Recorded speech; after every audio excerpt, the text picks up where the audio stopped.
میں آج سلطان الہند غریب نواز رحمت اللہ تعالی علیہ کی ایک ہی بات عرض کروں گا، لیکن اس بات کو عرض کرنے سے پہلے قرآن کی روشنی میں سمجھانا چاہوں گا کہ اس ایک بات پر خواجہ کا جو عمل تھا وہ قرآن کی روشنی میں کتنا اسٹرانگ تھا۔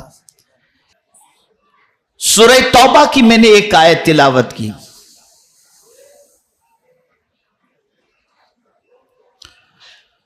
جس میں رب قدیر اپنے محبوب صلی اللہ علیہ وسلم سے ارشاد فرماتا ہے، قل، تم کہہ دو۔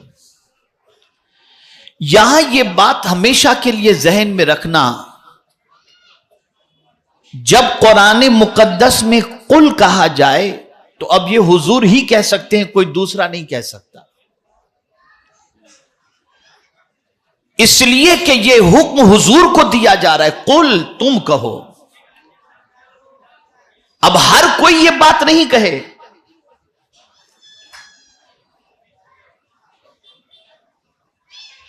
اسی لیے جب قرآن نے کہا قل انما انا بشر مثلکم، تو یہ حضور کہہ سکتے ہیں، آدمی نہیں کہہ سکتا۔ یہ کہنے کا حق حضور ہی کو ہے، اس لیے کہ رب نے حضور سے فرمایا قل۔ آپ نے کب سے کہنا شروع کر دیا کہ حضور ہماری طرح ہیں؟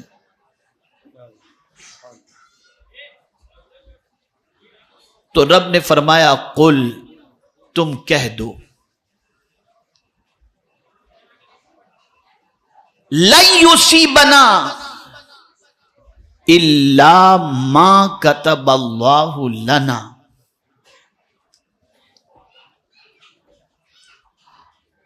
ہم کو نہیں پہنچیں گی کوئی مصیبت، یا ہم کو پہنچتی ہے وہی مصیبت جو اللہ نے لکھ دی ہے، وہی مصیبت ہم کو پہنچے گی جسے اللہ نے لکھ دی ہے۔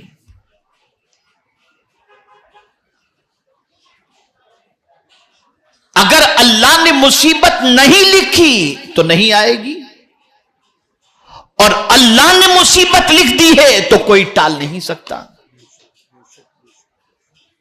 یہ تقدیر کا سب سے بڑا مسئلہ ہے، اور اسے ہمیشہ کے لیے ذہن کے اندر محفوظ رکھنا چاہیے۔ یہاں سے یہ بات سمجھ میں آئی کہ مصیبتیں آنے سے پہلے لکھی جا چکی ہیں، اور جب لکھی جا چکی ہے تو وہ آئیں گی، اور اگر نہیں لکھی تو کوئی مصیبت نہیں آئے گی۔ اب اس کو میں ترکیہ کے معاملات کو سامنے رکھ کر سمجھاؤں۔ یوٹیوب پر آپ نے مناظر دیکھے ہوں گے، ننھے ننھے بچے ملبے کے نیچے سے 3 دن کے بعد زندہ نکل رہے ہیں۔ پانی کے بغیر بچہ جی نہیں سکتا، کھانے کے بغیر بچہ جی نہیں سکتا، لیکن اللہ نے زندگی لکھی تھی تو کوئی مار نہ سکا، کوئی نہیں مار سکتا۔ قدرت نے اس کی زندگی لکھی تھی، وہ جیے گا، اور اگر وہ مارنا چاہے تو کوئی زلزلے کی ضرورت نہیں، ٹھوکر لگی اور آدمی گرا اور چلا گیا۔ یہاں سے یہ بات بھی ذہن کے اندر رکھیں۔ ایک اور عقیدہ تھوڑا سا پختہ کر لیں، جو لوگ ڈرگز کا کاروبار کرتے ہیں، جو لوگ شراب اور جوے کا کاروبار کرتے ہیں، جو لوگ سود کا کاروبار کرتے ہیں، جو لوگ طوائفوں کا کاروبار کرتے ہیں، جو لوگ آوارگی اور حرام کاروبار کرتے ہیں، اور وہ سمجھتے ہیں اسی میں ہماری روزی لکھی ہوئی ہے، تو میں ان کو سمجھا دوں کہ آپ اللہ سے حلال مانگو نا، حلال مانگو، اور یہ عقیدہ درست کر لو۔ جس طریقے سے ہر مذہب کا ماننے والا انسان یہ عقیدہ رکھتا ہے کہ موت سے کوئی بچ نہیں سکتا، آ کر کے رہے گی، کوئی موت سے بچ نہیں سکتا، اور موت کے حوالے سے قرآن نے کہہ دیا لِكُلِّ أُمَّةٍ أَجَلٌ اذا جاء اجلهم لا يستأخرون ساعة ولا يستقدمون.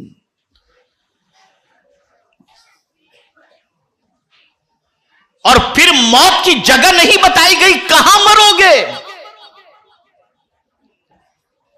کوئی نہیں جانتا. ما تدری نفس بأی ارض تموت، کہ زمین پر تم مرو گے تمہیں نہیں معلوم. حضرت سلیمان علیہ الصلاۃ والتسلیم کے پاس ایک شخص موجود تھا، آپ بھی تشریف فرما تھے. حضرت اسرائیل علیہ السلام لباس بشری میں تشریف لائے، اس کو گھر رہے تھے. اس شخص نے حضرت سلیمان علیہ السلام سے عرض کیا کہ حضور یہ مجھے گھر رہا ہے. تو آپ نے فرمایا تم کیوں گھر رہے ہو؟ تو حضرت اسرائیل علیہ السلام عرض کرتے یا سلیمان علیہ السلام اس کی روح تو مجھے چین میں قبض کرنی تھی، یہ ابھی تک یہاں بیٹھا ہوا ہے. تو حضرت سلیمان علیہ السلام سے اس شخص نے معذرت چاہی، حضور یہ مجھے گھر رہا ہے، مجھے کہیں بھیج دو. ہوا میں اڑا کر چین بھیج دیے، وہاں اسرائیل علیہ السلام پہنچ کر روح قبض کر لی.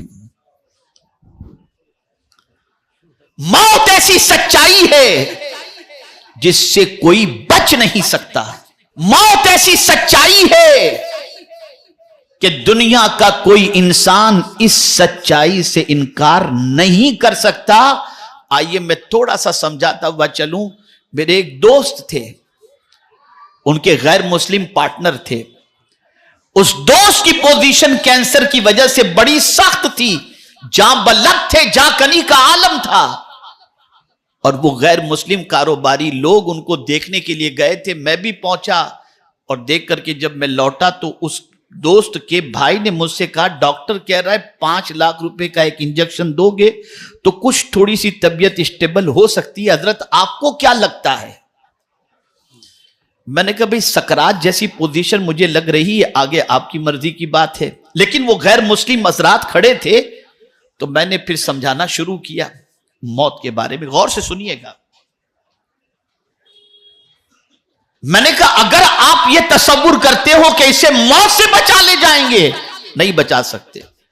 موت اس کے وقت پر آئے گی، اور یہی وہ وقت ہے جہاں طاقتور بھی خدا کے سامنے جھکنے کے لیے مجبور ہو جاتا ہے. کس طریقے سے؟ اس کو قرآن نے مینشن کیا. فَلَوْلَا إِذَا بَلَغَتِ الْحُلْقُومِ وَأَنْتُمْ حِينَئِذٍ تَنْظُرُونَ وَنَحْنُ أَقْرَبُ إِلَيْهِ مِنْكُمْ وَلَكِنْ لَا تُبْصِرُونَ فَلَوْلَا إِن كُنْتُمْ غَيْرَ مَدِينِينَ تَرْجِعُونَهَا إِن كُنْتُمْ صَادِقِينَ. قرآن کہہ رہا ہے جب روح حلق میں اٹکتی ہے تو تم قریب رہ کر اس بندے کو تک رہے ہوتے ہو. دیکھیے نا، کوئی ارب پتی ہے اور وہ ارب پتی اس کا بیٹا اگر بیمار ہے تو کہے گا میں ساری دولت خرچ کر کے میرے اپنے بچے کو زندہ دیکھنا چاہتا ہوں. ڈاکٹرز کو کھڑا کرے گا، ڈاکٹر صاحب آپ یہیں رہیں، جتنی فیس ہو آپ لے لیجئے گا، آپ جائیں تو کسی اور ڈاکٹر کو کھڑا رکھیں، لیکن میرا بیٹا مرنا نہیں چاہیے، آپ ٹریٹمنٹ برابر کریں. ڈاکٹر کھڑا ہے، باپ بھی کھڑا ہے، ماں بھی کھڑی ہے، مریض لیٹا ہوا ہے. سب کیوں کھڑے ہیں؟ روح نہ نکلے. سب قریب کیوں ہیں؟ تاکہ اس وقت کی اس کی گفتگو بھی سمجھیں اور اس کے لیے کچھ انتظام بھی کر سکے. لیکن مولا فرماتا ہے اللہ اکبر وَنَحْنُ أَقْرَبُ إِلَيْهِ مِنْكُمْ. اے بندو تم سمجھ رہے ہو تم اس کے قریب ہو، لیکن ہم تو تم سب سے زیادہ اس سے قریب ہیں. یہ اللہ فرما رہا ہے. تم سمجھ رہے ہو کہ تم اس کے قریب ہو، اللہ فرماتا ہے تم سے زیادہ تو ہم اس کے قریب ہیں.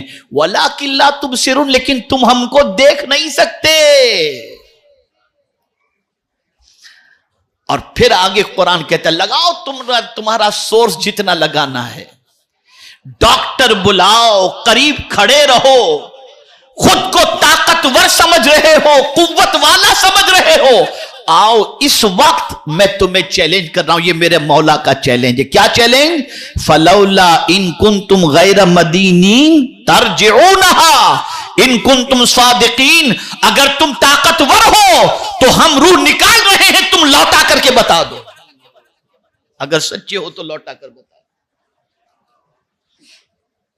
کوئی بچا سکتا ہے؟ جواب دیجئے، کوئی نہیں بچا سکتا۔ موت اس کے وقت پر آ کر کے ہی رہتی ہے۔ تو توجہ چاہوں گا، یقین رکھو جس وقت تمہاری موت لکھی ہے وہ اس وقت آ کر کے ہی رہے گی۔ ایسے ہی آج کے اس جلسے کے اندر سب یہ بات ذہن کے اندر رکھو، تمہاری تقدیر میں اللہ نے جتنا رزق لکھا ہے وہ تم کو مل کر کے ہی رہے گا۔ تمہاری روزی تم سے کوئی چھین نہیں سکتا۔ اللہ نے جتنی تمہاری تقدیر میں روزی لکھی ہے وہ تمہیں مل کر کے رہے گی۔ اس لیے خدا کے لیے حرام کمائی کی طرف کبھی توجہ مت دینا، اس لیے کہ اللہ عز و جل کو حلال پسند ہے اور تمہارے حصے کی حلال روزی تمہیں مل کر کے رہے گی۔ تو قرآن کہتا ہے قُل لَن يُصِيبَنَا إِلَّا مَا كَتَبَ اللَّهُ لَنَا، مگر وہی تمہیں پہنچے گا، وہی ہم کو پہنچے گا جو کچھ اللہ نے ہمارے لیے لکھ دیا ہے۔ دنیا تمہیں مصیبت دینا چاہے اور اللہ نہ چاہے تو کچھ نہیں ہوگا، اور دنیا تمہیں راحت دینا چاہے اور اللہ نے قسمت میں مصیبت لکھی ہے تو کوئی ٹال نہیں سکتا، کوئی ٹال نہیں سکتا۔ یہی وجہ ہے کہ اللہ کے برگزیدہ بندوں نے اللہ کے فیصلے پر اپنے آپ کو سرنڈر کر دیا۔ میری بہنیں موجود ہیں، ایک بڑی پیاری بات ان کو سمجھا دوں۔ ایک بڑھیا ضعیفہ خاتون جا رہی تھی، پیر کا ناخن نکل گیا۔ میں اکثر یہ واقعہ بیان کرتا ہوں جب موضوع کی مناسبت سے آ جاتا ہے۔ پیر کا ناخن نکل گیا، وہ مسکرا رہی ہے۔ ناخون کے نکلنے پر درد ہوتا ہے، ناخون کے نکلنے پر تکلیف ہوتی ہے، لیکن وہ بڑھیا مسکرا رہی تھی۔ لوگوں نے کہا مائی تجھے درد نہیں ہوتا؟ تو جواب میں کہتی ہے نہیں مجھے کچھ بھی نہیں۔ کہا مائی مسکرا کیوں رہی ہو؟ تو اب اس کا جواب سنیے۔ وہ کہتی ہے اچھا یہ بتاؤ کیا میں چاہتی تھی میرا ناخن نکلے؟ لوگوں نے کہا نہیں۔ کہا پھر کس کے چاہے سے ناخن نکلا؟ کہا رب کے چاہے سے۔ تو بولے میں اس لیے مسکرا رہی ہوں کہ مولا تو جس میں راضی اس میں میں بھی راضی ہوں۔ اگر لکھی ہوئی مصیبت ہے کوئی ٹال نہیں سکتا۔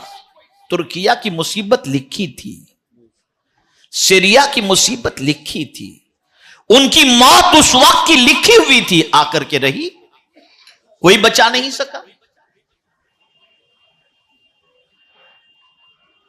اب جب مصیبت، پریشانیاں، تکالیف تقدیر میں لکھی ہوئی ہیں اور ہم تقدیر پڑھنے کی طاقت بھی نہیں رکھتے کہ کیا لکھا ہوا ہے کیا نہیں لکھا، کل مصیبت آئے گی کہ راحت ہمیں نہیں معلوم، تو ہمیں کیا کرنا چاہیے؟ تو ہمیں فرمایا گیا کہ اپنے رب سے اچھی امید رکھو، اور جیسی تم امید رکھو گے مولا اسی طرح سے تمہارے ساتھ پیش بھی آئے گا۔ اس لیے کہ جو تقدیر لکھنے والا ہے، قلم تو خشک ہو گیا لیکن سب کچھ اس کے دستے قدرت میں، اس سے کوئی پوچھنے کی طاقت اور ہمت نہیں رکھتا، وہ جو چاہے کرے۔ ان ربک فعال لما یرید، کوئی پوچھنے والا نہیں ہے، وہ خالق ہے، وہ مالک ہے، جو چاہے وہ سو کرے۔ اب جب یہاں تک بات سمجھ میں آ گئی کہ مصیبتیں وہی ہم کو پہنچیں گی جو اللہ نے ہمارے حصے میں لکھ دی ہیں، اور ہم نہیں جانتے کہ ہمارے حصے میں اللہ نے مصیبت لکھی ہے یا راحت لکھی ہے، تو اپنے رب سے اچھی امید رکھیں کہ مولا تو رحمان و رحیم ہے، ہمیں تجھ سے امید ہے کہ تو کرم کی نظر فرمائے گا۔ آگے فرمایا ہوا مولانا۔ اب دیکھیں نا، قرآن کا اسلوب دیکھیے، الا ما کتب اللہ فرمایا، اور فرمایا ہوا مولانا، جس نے ہماری تقدیر لکھی ہے وہی تو ہمارا مولا ہے، وہی تو ہمارا مالک ہے، وہی تو ہمارا پالنہار حقیقی ہے، اور خدا کی قسم اس سے بڑا کوئی مہربانی کرنے والا ہے ہی نہیں، وہ سب سے بڑا مہربان ہے، اور اس کی عطا سے اس کے محبوب صلی اللہ علیہ وسلم رحمت للعالمین ہے۔ انسانوں میں حضور سے زیادہ کوئی غمخوار نہیں ہے، اور معبود برحق سے بڑھ کر کے کوئی رحمان و رحیم نہیں۔ اب یہاں تک جب بات آ گئی، اب کیا کرنا چاہیے؟ وہی ہمارا مولا ہے، ہم کہتے بھی ہیں ہمیں پیدا تو نے کیا، زندگی تو نے عطا فرمائی، موت تیرے دستے قدرت میں، رزق تیرے دستے قدرت میں، عزت تیرے دستے قدرت میں، ذلت تیرے دستے قدرت میں، تو ہی ہمارا مولا ہے۔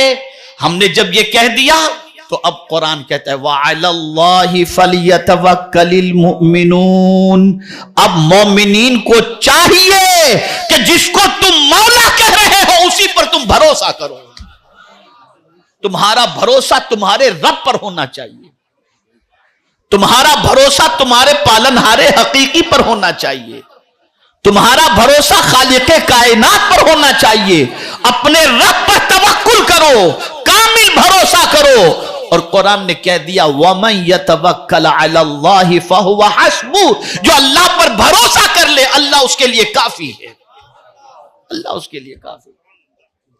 اور یہ بھروسے کا معاملہ اللہ نے حضور سے بھی فرمایا، اولیاء کرام کی پوری زندگی اللہ پر توکل کرنے میں گزری ہے، مخلوق پر کبھی بھروسہ نہیں کیا انہوں نے، مخلوق پر۔ اسی پر مولا علی کی ایک بات مجھے یاد آتی ہے، آج کل تو بہت ساری مولا علی سے منسوب غلط باتیں بھی کی جاتی ہیں، لیکن مولا علی کو پڑھنا ہے، ایک کتاب تحریک کی طرف سے شائع ہونے والی ہے انشاءاللہ، مولا علی مشکل کشا رضی اللہ تعالی عنہ کے تقریباً 100 سے زائد اقوال جو اوتھینٹک ہیں وہ اقوال آئیں گے آپ کے سامنے۔